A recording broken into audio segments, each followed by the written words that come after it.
이제 우리 성경 말씀을 함께 보시겠습니다. 오늘 우리 함께 은혜 나누실 성경 말씀은 마가복음 4장 1절부터 9절까지 말씀입니다.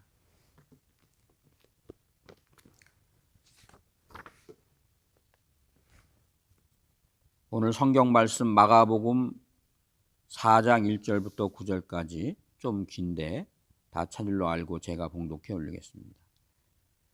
예수께서 다시 바닷가에서 가르치시니 큰 무리가 모여들거늘 예수께서 배에 올라 바다에 떠 앉으시고 온 무리는 바다 곁 육지에 있더라.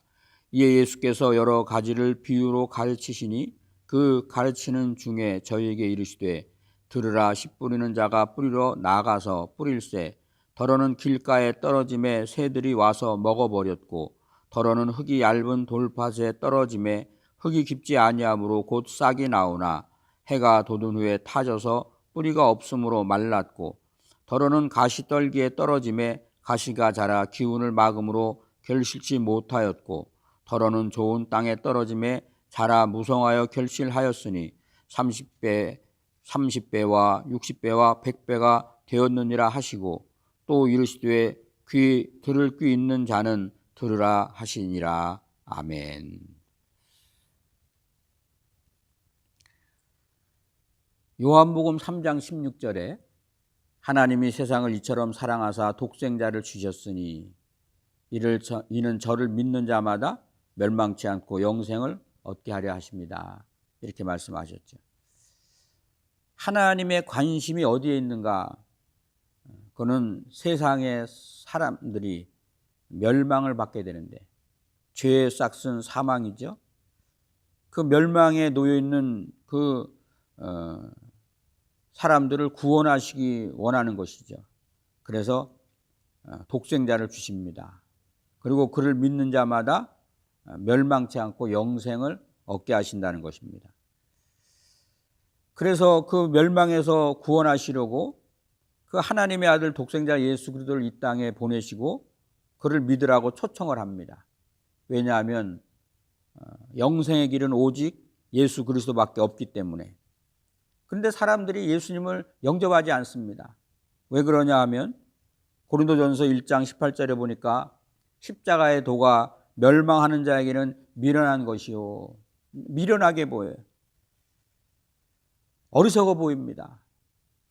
하나님이 천지를 창조하셨다고 하는데 하나님이 능력이 있으시다고 하는데 아니 그 아들 예수 그리스도가 그의 아들이라고 하는데 왜 그를 십자가에 죽게 하시는가? 고난당하게 하시는가?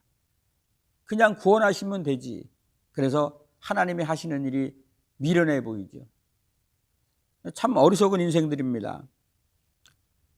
하나님의 생각과 우리의 생각이 다른데 우리의 생각으로 하나님의 생각을 가름해 보려고 하죠. 노아의 때가 그랬죠.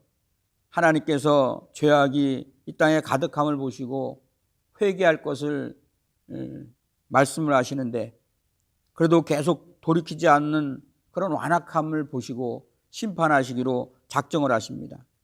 그 가운데에도 또 믿고 돌이켜 구원받는 사람을 찾으시기 위해서 노아에게 방주를 만들 것을 명령하시고 구원에 초청을 합니다.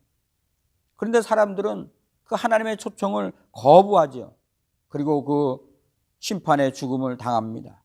왜냐하면 눈에 보이는 것으로 판단했기 때문에. 지금 이렇게 날이 좋은데 무슨 비가 온다고 하느냐. 지금까지 내가 살아왔고 내 조상들이 살아왔던 그런 모든 이야기 속에 이 땅이 잠길 만한 그런 큰 비가 온 적이 없다. 그래서 사람들이 믿지 않습니다. 히브리서 11장 3절에 보시면 보이는 것은 나타난 것으로 말미암아 된 것이 아니니라. 사람들은 어리석게 자꾸 보여지는 것으로 판단하는데 보이는 것이 전부가 아니다라고 하는 겁니다. 하나님의 말씀에는 능력이 있는데 왜 사람들이 말씀을 믿지 않는가?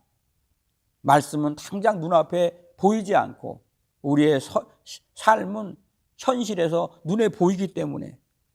그렇지만 지금도 믿는 사람들, 이 하나님의 말씀을 받아들이는 사람들에게는 하나님의 놀라운 능력이 나타나는 것을 우리가 압니다. 하나님의 그 말씀에는 어떤 능력이 있는가? 첫 번째로 창조의 능력이 있죠. 창세기 1장 1절에 보니까 태초에 하나님이 천지를 창조하시니라. 땅이 혼돈하고 공허하고 흑암이 깊음 위에 있고, 그런 가운데 하나님의 신이 수면에 운행하시면서 하나님이 이르시되 빛이 있으라 하시니 빛이 있었고, 하나님의 말씀이 선포되어지니까 우주가 창조되는 겁니다. 빛이 창조되어지고 만물이 창조되어지는 것이죠. 일부 예배를 마치고 우리가 친교를 하는데 이제 다과를 준비하면서 이런 생각을 해봤어요. 우리가 친교에 나누는 빵 한 조각, 그런 케이크 한 조각이 우연히 우리에게 주어진 것이 아니라는 것이죠. 여러분 생각을 해보시면 이 빵을 만든 사람이 있지 않습니까? 근데 빵을 만들기 전에 그 빵을 만들 수 있는 재료들, 뭐 밀이라든가 효모라든가 뭐 이런 것들을 심고 또 농사한 사람들이 있죠. 그런가 하면 그 농산물을 또 빵을 만들기 좋은 형태로 가공한 사람들이 있을 것이고, 또 그 가공한 재료들을 빵을 만든 사람들에게 배달한 사람이 있을 것이고, 또 그 재료를 사다가 빵을 만들면 그 빵을 우리들에게 판매한 사람들이 있다는 것이죠.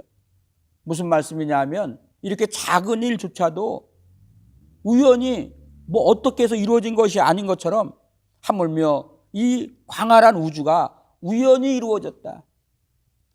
죽었지만 어떤 사람처럼 어떤 순간 팡 큰 폭발이 일어나니까 우주가 생겼다. 너무나 어리석은 말이죠. 근데 사람들은 자기의 머리로 이해가 되지 않으니까 그냥 그런가 보다 이렇게 생각을 합니다. 어리석은 사람들. 성경은 분명히 히브리서 3장 4절에 하나님이 우주 만물을 창조하셨다 이렇게 기록되어 있죠. 집마다 지은 이가 있으니 만물을 지으신 이는 하나님이시니라. 여러분 조그마한 집을 한 채조차도 그 집을 지은 사람이 있는데 하물며 우주 만물은 하나님께서 지으셨다. 그래서 요한복음 1장 3절에 보니까 만물이 그로 말미암아 지은 바 되었으니 지은 것이 하나도 그가 없이 된 것이 없느니라. 하나님이 지으셨다고 하는 거죠. 하나님의 말씀은 창조의 능력이 있다. 이것은 또 무슨 말씀이냐면 이 하나님의 말씀을 믿는 자에게는 우리에게 놀라운 어떤 새로운 창조의 역사가 나타난다는 것이죠. 두 번째로 하나님의 말씀에는 생명의 능력이 있습니다. 에스겔서 37장 1절부터 10절에 보니까 하나님께서 하나님의 신이 에스겔을 그 아골 골짜기로 끌고 갑니다. 그 골짜기에 많은 뼈들이 있죠. 그 뼈들이 힘이 말랐다고 합니다. 그런데 그 뼈들에게 하나님의 말씀이 선포되어지니까 그들이 다 살아나는 그런 기적이 나타나죠.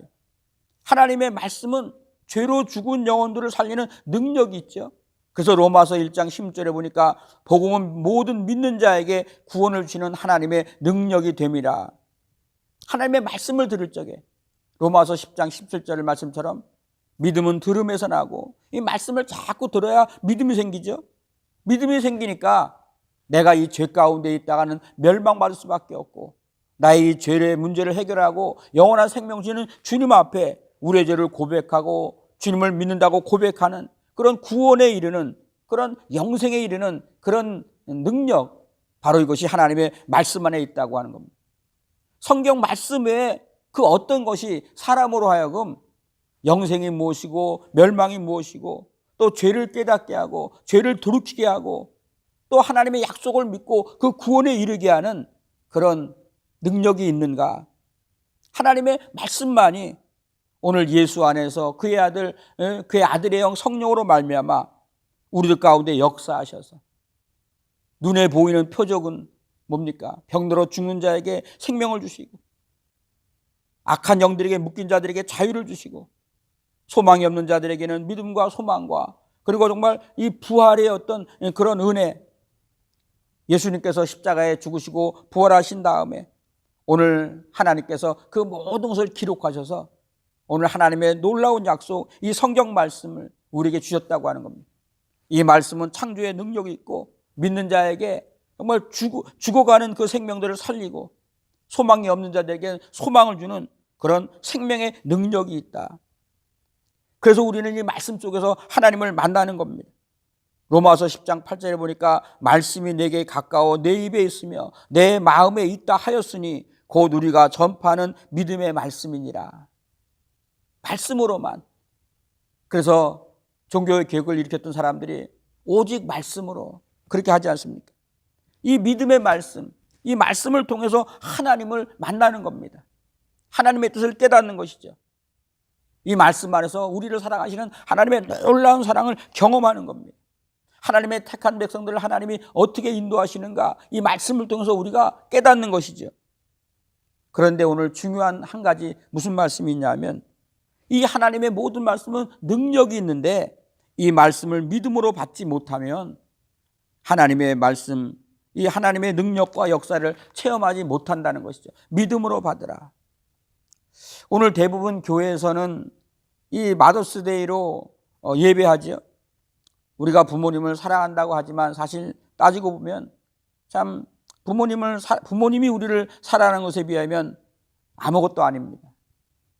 어머니 아버지가 자녀를 위해서 희생을 치르면서 자녀들의 미래를 걱정하고 염려하면서 정말 많은 희생을 하죠. 그래서 이 세상에 존재하는 그런 사랑 가운데 가장 위대한 사랑이 있다면 그것은 어머니의 사랑일 것입니다. 그래서 성경에는 어머니를 공경하라, 내 부모를 사랑하라, 어떻게 하는 것이 부모를 공경하는 것이다, 뭐 이런 말씀을 나누죠. 출애굽기 20장 12절에 보면 내 부모를 공경하라. 하나님께서 율법으로 그 하나님의 택한 백성들이 주신 그 계명에도 그런 말씀이 있고, 또 에베소서 6장 1절부터 3절 말씀에 보니까 자녀들아 내 부모를 주 안에서 순종하라, 이것이 옳으니라. 내 아버지와 어머니를 공경하라, 이것이 약속 있는 첫 계명이니 이는 내가 잘되고 땅에서 장수하리라. 부모에게 공경하고 순종하면 자손들에게 복이 될 것이다 약속을 하죠. 그런데 문제는 그것이 생각처럼 되지 않는다는 거예요. 부모를 공경하고 싶지 않은 사람이 어디 있고 복 받고 싶지 않은 사람이 어디 있겠습니까? 그런데 그게 생각처럼 되지 않는 거예요. 그래서 오늘 이 아침에 우리가 함께 읽은 이 마가복음 4장에 나오는 이 씨 뿌리는 비유를 통해서 바로 이 씨가 30배, 60배, 100배의 열매를 맺는 것처럼 우리가 이 말씀을 순종하고 그 말씀의 약속대로 어떻게 해야 큰 복을 누릴 수 있는가, 이 비밀을 우리가 한번 살펴보려고 합니다. 오늘 우리가 이 말씀의 내용을 다 알고 있죠. 세상에 어떤 어리석은 농부가 씨앗을 길가에 뿌리겠습니까? 어떤 어리석은 농부가 씨앗을 돌짝밭에 뿌리겠습니까? 정상적인 농부는 좋은 땅에다가 씨앗을 뿌리겠죠. 그런데 오늘 성경에는 이 씨앗이 돌밭과 길가와 또 가시덤불 속과 뭐 이런 데 떨어졌다고 하는 거예요. 그래서 사람들은 이것이 어떻게 된 일인가 해가지고서 연구를 하죠. 그래서 그 당시의 상황으로 돌아가 봅니다. 지금도 그랬지만 2000년 전에 이 씨 뿌리는 비유의 배경이 되었던 이 팔레스틴 땅은 우리가 생각하는 것과는 다르죠. 농사 방법이 다르고 그 밭의 모양이 달라요. 우리처럼 밭을 갈고 거기에 잔돌멩이라든가 이런 것을 다 걷어내서 그 밭에 그냥 아주 정말 좋은 땅만 있는 그런 옥토로 만드는 것이 아니라 이 팔레스틴 땅은 자체가 그런 석회암이 많기 때문에 그 돌멩이를 걷어도 계속 돌멩이가 나오니까 아직 걷지 않습니다. 그래서 밭에 보면은 군데군데 돌멩이가 많이 있죠. 그리고 또 사람들이 거기 다니다 보니까 그냥 다니는 길 옆이 밭이에요. 그리고 또 돌이 많다 보니까 거기 주변에 또 가시덤불도 많이 있죠. 그런가 하면 또 그 가시덤불도 없고 또 돌도 없는 그런 참 기름진 땅, 이런 것. 그래서 한마디로 오늘 성경에 나오는 이 배경은 뭐 어떤 것을 기경을 해서 그런 좋은 옥토가 되는 것이 아니라 그 땅 안에 바위와 또 가시덤불과 옥토와 또 사람이 다니는 그런 굳어진 길, 이런 것이 뒤섞여 있는 그런 땅이다.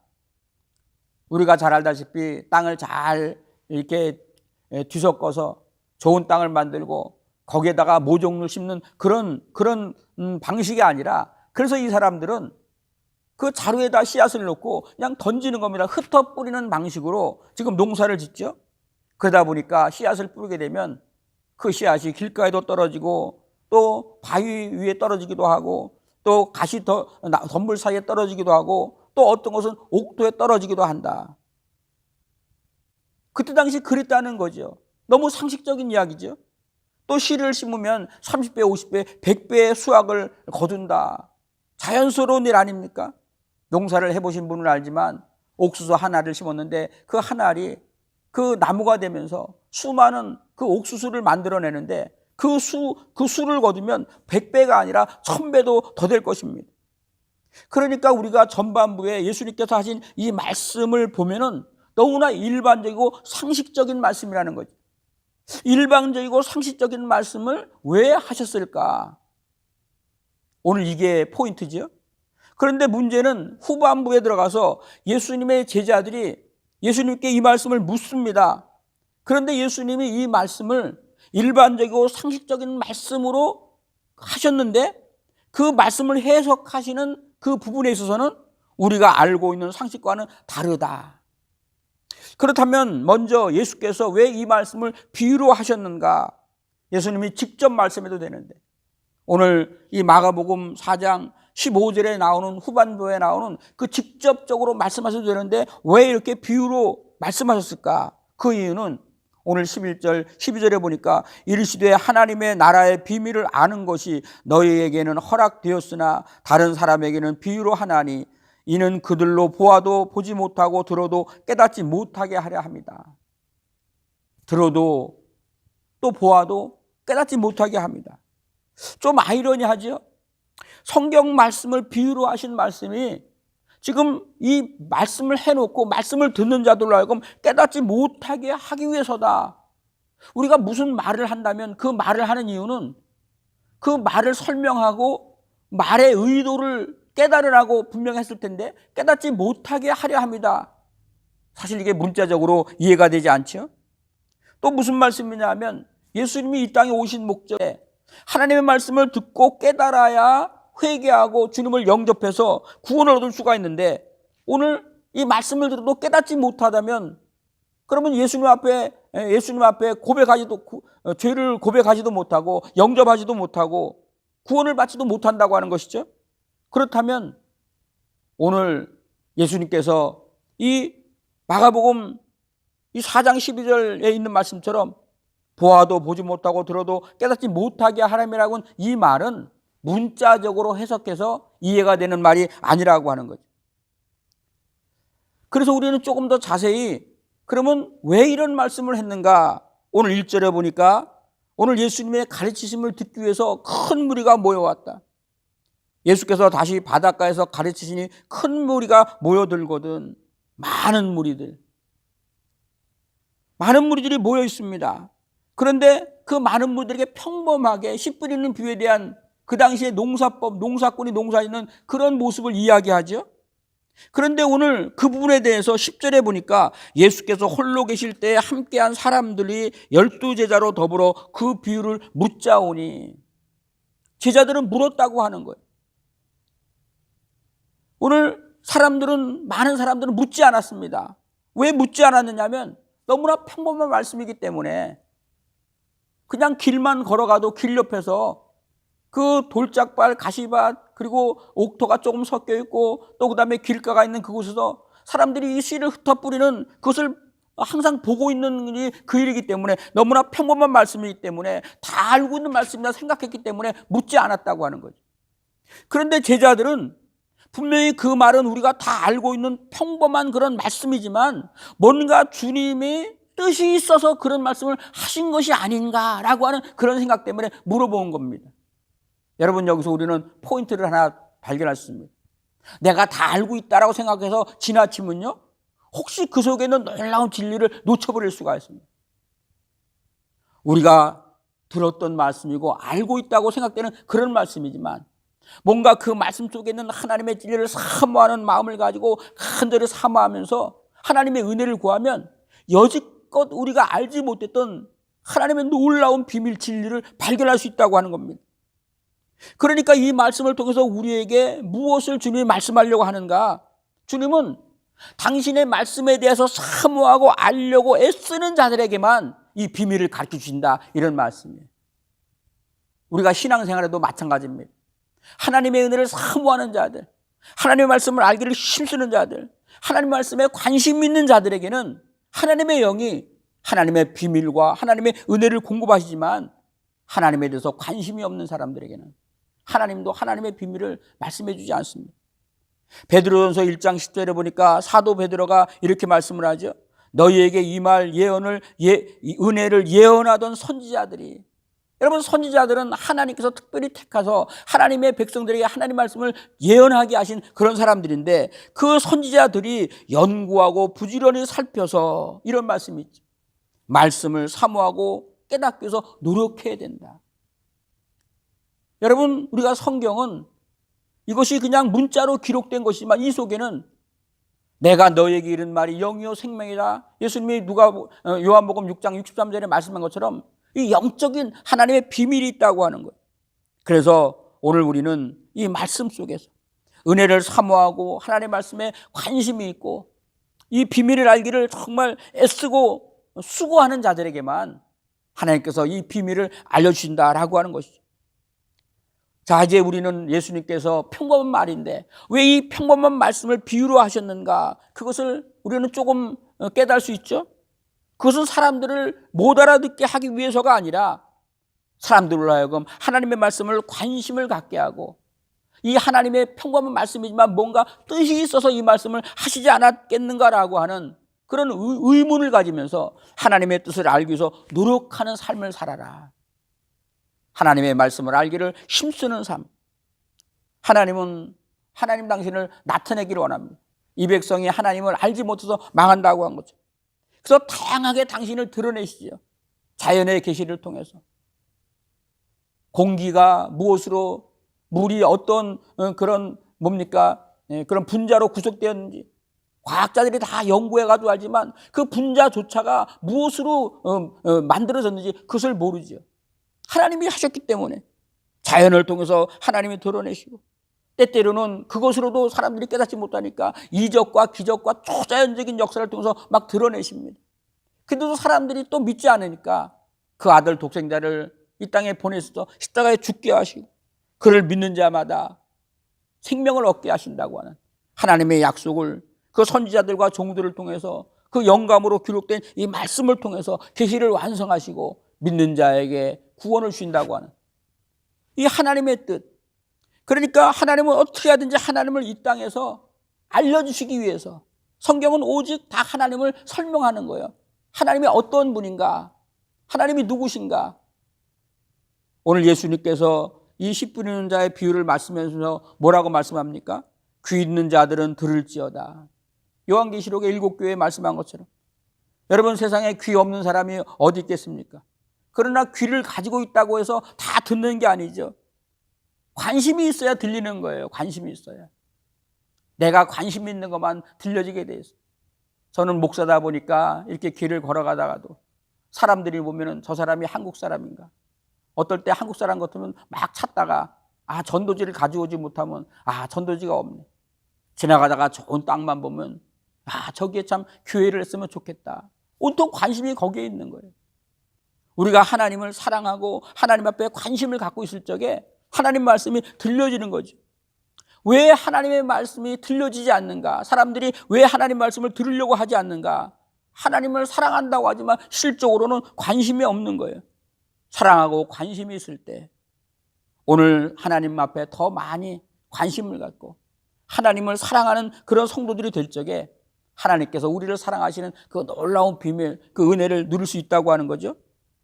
자, 그러면 두 번째로 주님이 이 평범한 말씀이지만 이 말씀 속에서 소개되어진 이 100배의 결실을 맺지 못하도록 방해하는 것이 무엇인가? 오늘 첫 번째로 여기 15절에 보니까 사단이 말씀을 받지 못하도록 했다. 이런 말씀이 있습니다. 말씀이 길가에 뿌렸다는 것은 이들이니 곧 말씀을 들었을 때에 사단이 즉시 와서 저에게 뿌리운 말씀을 빼앗는 것이요. 전반부에는 씨앗이라고 말씀을 했는데 후반부에 가서는 말씀이라고 해요. 그러니까 이것이 평범하게 그냥 그런 평범한 삶 속에서 어떤 그런 식물의 씨앗이 아니라 이것은 생명을 주는 하나님의 말씀이라고 하는 거죠. 근데 생명을 주는 말씀에 그 생명의 열매를 맺지 못하게 방해하는 것이 있는데, 그것이 뭐냐 하면 사단이 즉시 와서 저에게 뿌리온 말씀을 빼앗았다, 이렇게 말씀을 합니다. 말씀을 들을 적에 여러분, 마지막 날이 가까울수록 사단과 악한 영들은 점점 더 하나님을 대적하며 역사합니다. 하나님의 뜻이 이루어지지 못하도록 방해하고 믿는 사람을 미혹하고 막 넘어뜨리죠. 그래서 디모데후서 4장 3절에 보니까 때가 이르리니 사람들이 바른 교훈을 받지 아니하며 귀가 가려워서 자기의 사욕을 쫓을 스승을 많이 두고 또 그 귀를 진리에서 돌이켜 허다한 이야기를 쫓으니라. 하나님의 말씀보다 자꾸 세상 얘기, 세상에 세상이 주는 즐거움을 쫓아간다고 하는 거예요. 그래서 우리가 마지막 때가 가까움을 볼수록, 마지막 때 주님은 이미 다 말씀을 했죠. 마태복음 24장에 보니까 예수님께 제자들이 주님, 그 때가 어떤 일이 있겠습니까? 그때는 처처에 기근이 있고 지진이 있고 그 다음에 전쟁이 있고 민족들이 서로 대적해주고, 이미 성경에 다 나와 있어요. 그러니까 우리가 그런 조짐을 보여줄 때 더 진리의 말씀에 굳게 서야 이 영원한 생명의 풍성한 은혜를 누릴 수 있다, 이런 말씀이죠. 두 번째로 17절에 보니까 방해하는 것인데, 그것이 뭐냐면 환난과 핍박이다. 그 속에 뿌리가 없어 잠깐 견디다가 말씀을 인하여 환난이나 핍박이 일어나는 때에는 곧 넘어지는 자요. 근데 환난과 핍박이 문제가 아니라 그 말씀을 자세히 보면 뿌리가 없는 게 문제입니다. 뿌리가 아무리 바람이 불고 그래도 뿌리가 굳게 박혀 있으면 절대 그 나무가 뽑히지 않죠. 근데 뿌리가 없다는 겁니다. 복음을 기쁨으로 받아들이긴 했지만 뿌리가 없어요. 뿌리가 없다는 말은 어떤 의미입니까? 이 말씀에 대해서 생각을 해보다가 우리가 다 경험한 것, 남가주는 도시를 조금만 벗어나도 사막을 만나죠. 이 사막을 운전하다가 다니다 보면은 그 바람에 이리저리 굴러다니는 그런 나무덤불을 보게 되죠. 바람에 굴러다니는 나무덤불은 뿌리를 땅에 내리지 못했기 때문에, 뿌리를 땅에 내리지 못한 나무들은 바람에 이리저리 굴러다닐 수밖에 없는 거예요. 신앙도 마찬가지입니다. 우리 성도들이 주님의 말씀에 뿌리를 깊게 내리지 못하면 세상과 믿음 사이에서 자꾸 방황하는 거예요. 야고보서 1장 6절에 하반절에 보니까 의심하는 자는 마치 바다의 바람에 밀려 요동치는 바다 물결 같으니 이런 사람은 무엇인지 죽게 얻기를 생각지 말라. 여러분, 우리가 믿음 안에 굳게 서야 되는데 자꾸 이 세상의 바람에 이 요동치는 그런 바다 물결 같으면 우리가 하나님의 은혜에 굳게 서지 못한다고 하는 거죠. 그런 사람에게 나타나는 특징이 있습니다. 그것이 뭐냐 하면 골로새서 2장 10절에 보니까 그 안에 뿌리를 박으며 세움을 입어 교훈을 받은 대로 믿음에 굳게 서서 감사함을 넘치게 하라. 믿음의 뿌리를 굳게 내린 사람의 특징은 감사가 넘치는데, 그렇지 못한 사람은 감사가 없어요. 그래서 믿음 안에 사는 사람과 믿음 안에 살지 못한 사람의 그 차이가 뭐냐? 그것은 그 사람이 평소에 감사하는가 혹은 원망하고 불평하는가, 그걸 보고 판단할 수 있는 겁니다. 은혜 안에 사는 사람은 감사합니다. 그리고 기뻐합니다. 그러나 은혜 아래 뿌리를 내린 사람은 원망하고 불평하고 그리고 참 낙심하게 되죠. 그 특징은 바로 그리스도 안에 뿌리를 내리지 못했기 때문에. 세 번째로 오늘 여기 19절에 보니까 재물의 염려와 유혹, 이 욕심이 말씀을 막아 결실지 못하게 합니다, 이런 말씀이 있죠. 이뿐만 아니라 다른 것들에 많은 유혹을 받는데, 어느 시대나 사실 세상을 살아가는 우리의 삶 속에 이 세상의 염려와 또 어떤 재물의 유혹과 이런 것들 우리가 우리의 힘으로 이겨낼 수가 없습니다. 디모데전서 6장 9절을 보니까 부하려 하는 자들은 시험과 울무와 여러 가지 어리석고 해로운 정욕에 떨어지나니 곧 사람으로 침륜과 멸망에 빠지게 하는 것이다. 사람으로 멸망과 침륜에 빠지게 하는 것인데, 그것이 뭐냐? 돈을 사랑함이 일만하게 뿌리가 되나니 이것을 사모하는 자들이 미혹을 받아 믿음에서 떠나 많은 근심으로서 자기를 찔렀도다. 돈은 우리가 살아가면 필요하지만 이 사람들의 어떤 이 세상의 평가 기준이 돈의 많고 적음을 가지고 사람을 평가하다 보니까 사람들은 자꾸 부하려고 하는 욕심이 있어요. 누구나 다, 인생들은 누구나 다 그렇죠. 그러다 보니까 그 돈의 유혹에 넘어서 믿음에서 떠났다, 이런 말씀이 있습니다. 말세에 나타나는 모습이죠. 우리에게 있는 것을 족한 줄로 알고 감사. 주님은 공중나는 새를 봐라, 들에 핀 백합화를 봐라. 그들이 심지 않고 모아들인 것이 없어도 너희 하늘 아버지가 먹이시고 입히지 아니하시느냐. 하나님이 공급하시는데 자꾸 우리는 좀 더 남에게 더 자랑하고 싶은, 그저 누리고 싶은 그런 어떤 미혹에 빠져서 그래서 믿음을 떠날 수밖에 없다고 하는 것. 깨어있지 않으면 어느 순간에 나도 모르게 이런 재리와 염려와 시험과 올무에 넘어질 수 있다고 하는 것. 그럼 마지막에 20절에 좋은 땅에 뿌려졌다고 하는 것은 곧 말씀을 듣고 받아 30배, 60배, 100배의 결실을 얻게 되었다. 이런 말씀 있죠. 좋은 땅에 뿌렸다고 하는 것은 말씀을 듣고 받은 사람이다. 여기서 들었다고 하는 것은 헬라말로 아코라고 말인데 그냥 글재 그대로 들었다고 하는 거예요. 깨달았다는 의미도 있죠. 조금 깊게. 받았다고 하는 말은 파라데코마이라는데 그것은 뭐냐면 받아들이다라고는 평범한 말도 있지만 영접하다. 그러면 단순히 하나님 말씀을 듣고 받아들이는 것인가? 그 외에 다른 이유가 없을까? 이런 의문을 가질 때 우리는 여기서 한 가지 답을 발견할 수 있는 것은 뭐냐면 말씀을 소유하라는 거죠. 단순히 말씀을 듣는 것으로 끝나는 것이 아니라 말씀을 내 것으로 삼아라. 시편 119편 11절에 보니까 내가 주께 범죄치 아니하려 하여 주의 말씀을 내 마음에 두었나이다.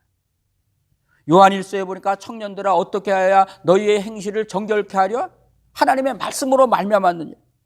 아무리 하나님 말씀을 들어도 그 말씀을 붙잡고 말씀대로 살려고 하는 그런 간절함이 없으면 그 말씀의 능력을 체험할 수 없다고 하는 거예요.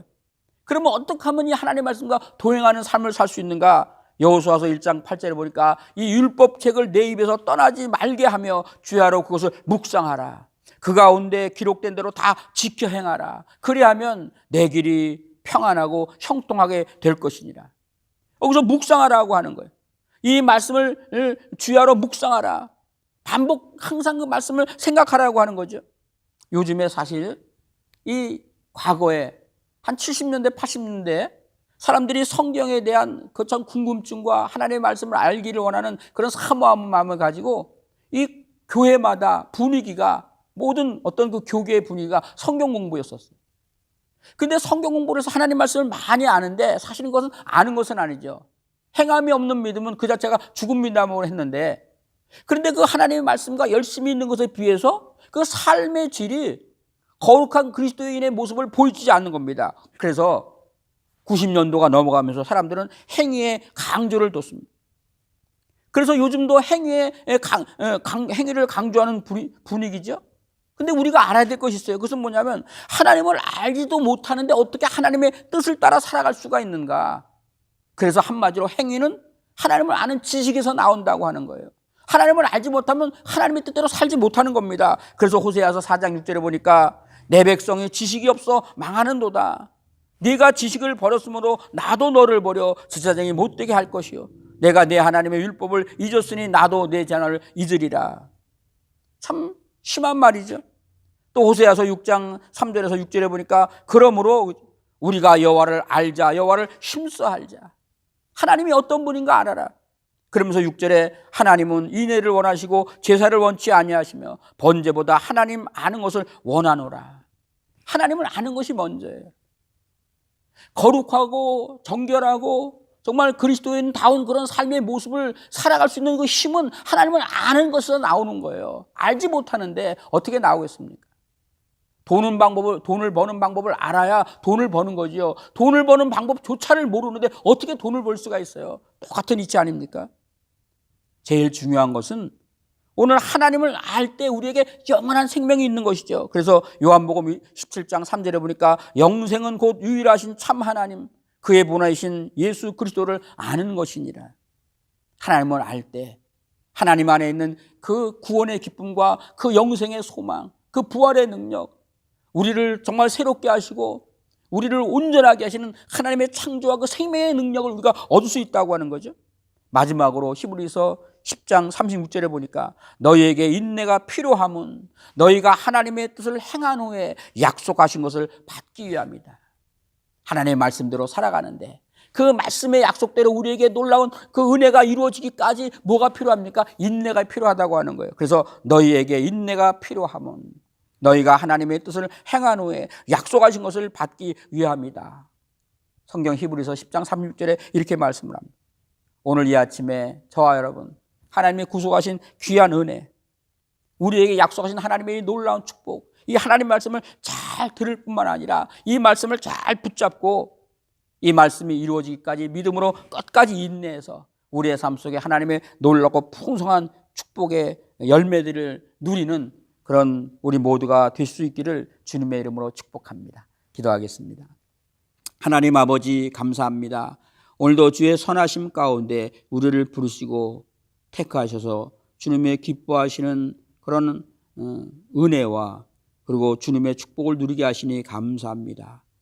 하나님의 그 능력, 그리고 주의 교통하심, 주의 돌보심, 그 위로하심, 그 선하심의 역사, 오늘도 우리가 하나님의 말씀을 잘 깨달아 할 수 있는 지혜를 주시고 그 말씀을 우리가 굳게 붙잡고 그 약속의 말씀이 우리에게 노을날 열매로 이루어지기까지 믿음으로 인내할 수 있도록 큰 은혜와 지혜와 그리고 하나님의 능력으로 주의 사랑하는 성도들을 붙들어 주시고 인도하여 주시옵소서. 간절히 빌고 감사드리며 존귀하신 주님 예수 그리스도의 이름으로 기도 올리옵나이다. 아멘.